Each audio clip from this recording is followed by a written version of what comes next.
जय माँ भगवती, जय माँ न्यावली की कालका। आशा करता हूँ आप सभी अच्छे होंगे, स्वस्थ होंगे। माँ भगवती, माँ न्यावली की कालका आपकी जायज़ मनोकामनाएं पूर्ण करें। मैं आशा करता हूँ आप सभी अच्छे होंगे, स्वस्थ होंगे। आज की जानकारी है बाबा कालसैन के विषय में। इसमें जानेंगे बाबा कालसैन का भोग प्रसाद और इनका स्थान, और बाबा कालसैन की पूजा किस तरीके से की जाती है,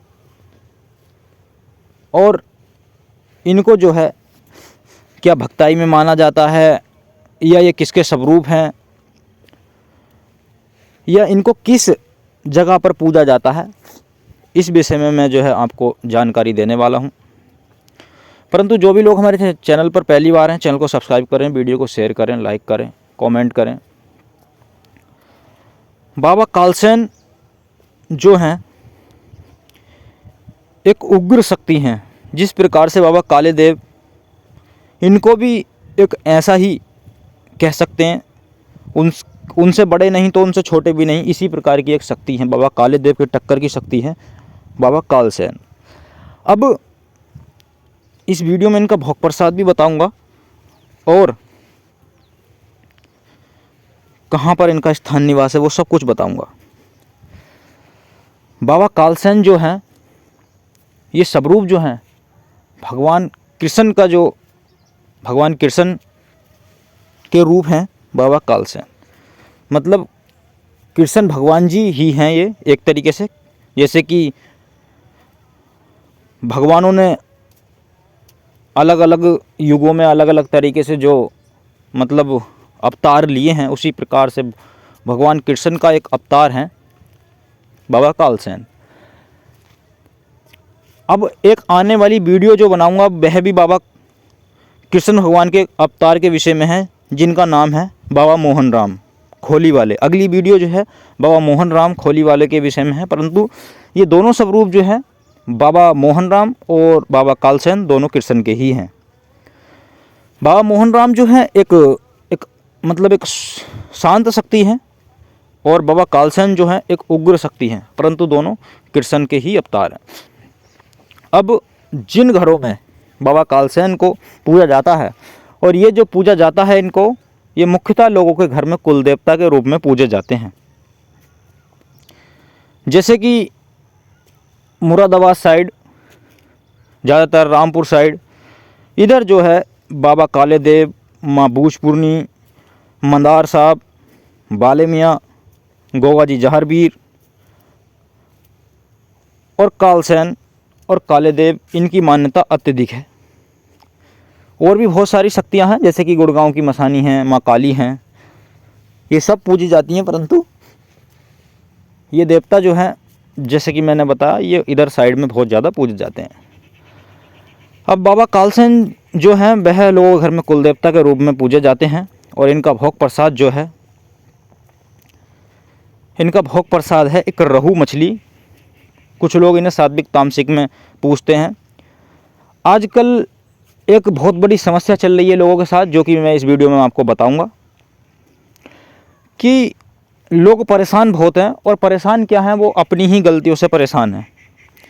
चाहे किसी के घर में भी कोई से भी कुल देवता हों, चाहे वो कालसैन हो, काले देव हों, काली हों, या मसानी हों, या कोई और देव हों, या कोई कालका हों, वह क्या करते हैं, जैसे जैसे ज़माना बीतता जा रहा है, जैसे जैसे समय बीतता जा रहा है, वैसे वैसे लोग सब चीज़ों का त्यागन करते जा रहे हैं।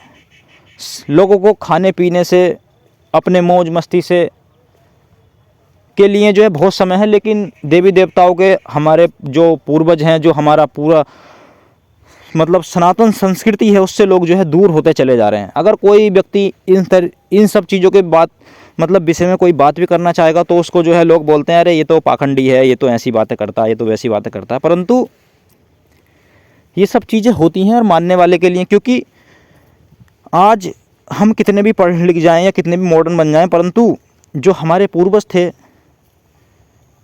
उन्हें इन सब चीज़ों की नॉलेज थी बहुत अच्छी, और वो कोई मूर्ख नहीं थे जो इन चीज़ों को बैठा कर रखते हैं। आजकल कोई ऐसी समस्या बन जाए तो लोग जो है डॉक्टर के पास चले जाते हैं, और वहाँ पर खूब अच्छा पैसा भी देते हैं, और वो भी लेते हैं। गलती डॉक्टरों की भी नहीं है, क्योंकि वह भी अपना ट्रीटमेंट कर रहे हैं, क्योंकि उनको जिस चीज़ की नॉलेज है वो वह कर सकते हैं। परंतु आज भी लोग 50% से 60% लोग ऐसे हैं जो कि तंत्र मंत्र से परेशान हैं। चाहे किसी ने किसी पे करवा दिया हो, चाहे किसी के घर के पितृ नाराज हो, चाहे पितृदोष हो, चाहे उसका कुल देवी देवता का दोष लगा हो, या किसी प्रकार का उनके घर में कोई भी ऐसा एक बिगड़ा हुआ है, दोष लगा हुआ है, परंतु वो उस चीज़ पे नहीं देखते और वो जाते भी हैं उस समय तक, तो तब जाते हैं बहुत हार थक करके जब वो बर्बाद हो चुके होते हैं पूर्ण रूप से। तो गलती क्या करते हैं लोग कि हमारे जो पूर्वज थे, कोई सी भी शक्ति थी A to Z, पहले ज़्यादातर जो है बलि प्रथा चलती थी, आज भी चल रही है। और लोग जो है कुछ आजकल कहते हैं कि ये गलत है सब कुछ, बलि प्रथा नहीं होनी चाहिए, ऐसी कौन सी माता है जो बलि लेती है, या ऐसा कौन सा।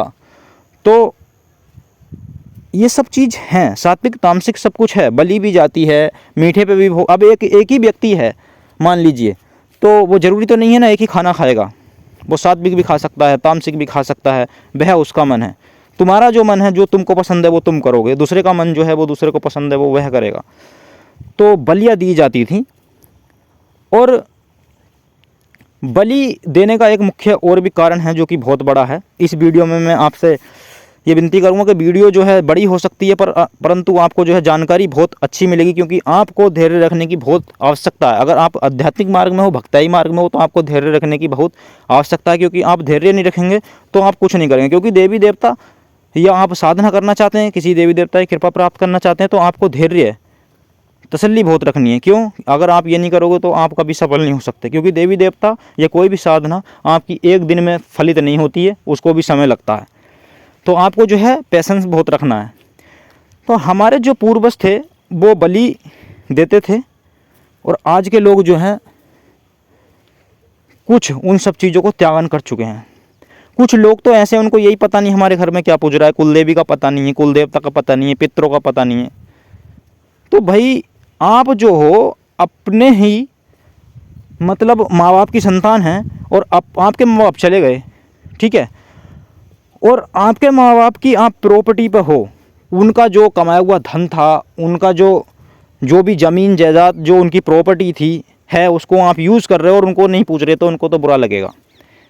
मैं ये नहीं कह रहा कि आप रोज़ पूजो, परंतु एक विशेष समय होता है हर चीज़ का। पितरों के लिए अमावस्या है, कुलदेवी का भी एक समय होता है, होली दीपावली है, या कोई अष्टमी है, या कोई ऐसा एक विशेष समय होता है जो आप उनका भोग दे सकते हैं।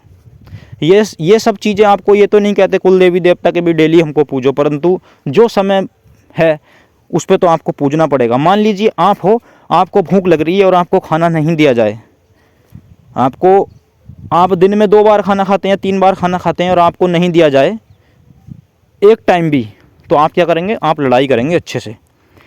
तो सेम कंडीशन यहाँ पर भी है कि भाई जो जिस भी चीज़ का, ऊत हो, पितृ हों, कुलदेवी हों, कुलदेवता हों, जो उनका विशेष समय है उनका भोग मिल जाना चाहिए। आप कुछ भी करो, कितने भी मॉडर्न बन जाए, कुछ भी करें, तो आपको कोई समस्या नहीं बनेगी, कोई दिक्कत नहीं आएगी। अब कुछ लोग कहते हैं जी हम तो खाते नहीं हैं तो हम देंगे भी नहीं, ऐसा नहीं होता है। या तो आप किसी भगत के सानिध्य में जाएं, किसी गुरु की सानिध्य में जाएं, आप उनसे उन चीज़ों को मना परचा करके सात्विक पर लेकर के आएँ तो हो सकता है। परंतु इसमें भी बहुत सारे लोग जो हैं, भगत जो हैं कर देते हैं, उल्टा सीधा बोल देते हैं, मान गए, लेकिन शक्ति कुछ मान भी जाती हैं। जो अच्छे गुरु हैं, अच्छे भगत हैं, उनको मना भी देते हैं सात्विक पे, ऐसा नहीं है कि नहीं मानते, मान जाते हैं कि भाई अगर तुम नहीं खा रहे हो, मतलब नॉन वेज नहीं खा रहे हो, बलि नहीं दे सकते, तो मान जाते हैं, परंतु मनाना पड़ता है। ऐसा नहीं कि आपने छोड़ दिया डायरेक्ट, हम नहीं खाते तो हम नहीं देंगे। अब बलि देने के, जो मैंने बताया कि बलि देने का एक बहुत बड़ा कारण है, वह भी तो वो भी बताऊंगा, परंतु कहने का मतलब यह है कि अगर आपके घर में समस्या बनी हुई है, किसी तरीके के आपके कार्य नहीं बन रहे हैं, किसी तरीके की आपकी नौकरी नहीं लग रही है, कोई शादी, मतलब घर में किसी की रिश्ता हो रहा है और टूट जाता है, रिश्ता नहीं बन रहा, शादी नहीं हो पा रही है, या किसी तरीके की आपको बीमारी घर में चल रही है कोई व्यक्ति, और इलाज करवाने पे भी समस्या का पता नहीं चल रहा है और वो ठीक नहीं हो रहा है, तो आप समझ जाइए कहीं ना कहीं आपके घर में कोई ना कोई दिक्कत है। चाहे आपके कुलदेवी से रिलेटेड हो, पितरों से रिलेटेड हो, या कोई और तंत्र हो। इस चीज़ को आप किसी भी भगत के, किसी भी गुरु के माध्यम से निकलवा सकते हैं, दिखवा सकते हैं और उसका निवारण करवा सकते हैं। तो बलि देने का एक मेन कारण ये भी था, पहले लोग बलि देते थे। तो बलि जो दी जाती है वो हमेशा बलवान लोग देते हैं, और बलवान लोग देते हैं। दूसरी बात, बलि जो है एक विजय का प्रतीक है। आज भी लोग बलि देते हैं, मुर्गे की बलि देते हैं, बकरे की बलि देते हैं। तो ये जो है बलि देते हैं, और किस लिए देते हैं कि हमें जो है विजयी इस कार्य में जिसमें हम कर रहे हैं उसमें बलि लगा रहे हैं, तो हमें जो है इसमें विजय मिलनी चाहिए। जिस व्यक्ति की पूजा पाठ कर रहे हैं और उसमें बलि दे रहे हैं, तो उस व्यक्ति के लिए मतलब उस व्यक्ति को विजय दिलाने के लिए बलि दी जाती है। अब कुछ लोगों पर तामसिक शक्तियाँ चलाई हैं बलि दे करके, उसमें मारण है, उस पर तंत्र है, उसकी स्थिति बहुत ख़राब है, वो सात्विक में कटता नहीं है एकदम से। तो जो है वहाँ पर बलि दिया जाता है उन शक्तियों को, या अपनी शक्तियों को, जो तुम्हारी तामसिक शक्तियाँ, उनको बलि दे करके उन शक्तियों को मना पर्चा करके हटाया जाता है और उस व्यक्तियों को बचाया जाता है। तो बलि देने का एक ये भी बहुत बड़ा महत्व है। तो जैसे कि ये वीडियो लंबा हो जाएगा, परंतु ये बताना भी आपको बहुत ज़रूरी है, क्योंकि जानकारी अगर नहीं है तो आप कुछ नहीं कर सकते, और जानकारी आपके पास होगी तभी आप समझ सकते हैं, कर सकते हैं, सीख सकते हैं। तो बलि का तो महत्व ये था। अब जैसे कि बाबा कालसेन के विषय में मैं बात कर रहा था, तो बाबा कालसेन जो है रहू मछली का भोग लगता है, और इनका जो स्थान निवास है, जहाँ पर इनका मंदिर है, वो है हुसैत में। हुसैत में इनका जो है, हुसैत में जो है इनका बाबा कालसेन का मंदिर है, और इनको जो है मुर्गे भी बलि सब रूप में दिए जाते हैं, और रहू मछली दी जाती है, और बकरे की कंदूरी भी की जाती है, बकरे की बलि भी इनको दी जाती है। और जो बाबा कालसेन को पूजते हैं, कुछ लोगों के घर में, सभी के नहीं, सभी के घर की परंपरा अलग है। जैसे कि मैंने बताया, कुछ लोग मुर्गे पे पूज रहे हैं, कुछ लोग बकरे पे पूज रहे हैं, कुछ लोग रहू मछली पे पूज रहे हैं। तो जो कालसेन बाबा को पूजते हैं, तो उनके घर में मटकी फूटती है। मटकी मतलब जैसे कृष्ण भगवान की दही की मटकी होती है वैसे। और इनके जो भगत हैं कालसेन बाबा के, वो अलग से ही होते हैं, क्योंकि बताया जाता है पूर्वजों के द्वारा कि जो बाबा कालसेन का भगत होता है, वो साड़ी पहन करके और दही की मटकी लेकर के वो नाचता है भगवान कृष्ण को, क्योंकि वो भगवान कृष्ण के ही अवतार हैं कालसेन, तो उनको प्रसन्न करने के लिए। तो मैंने जैसे कि बताया, इनका भोग प्रसाद भी आपको बताया है।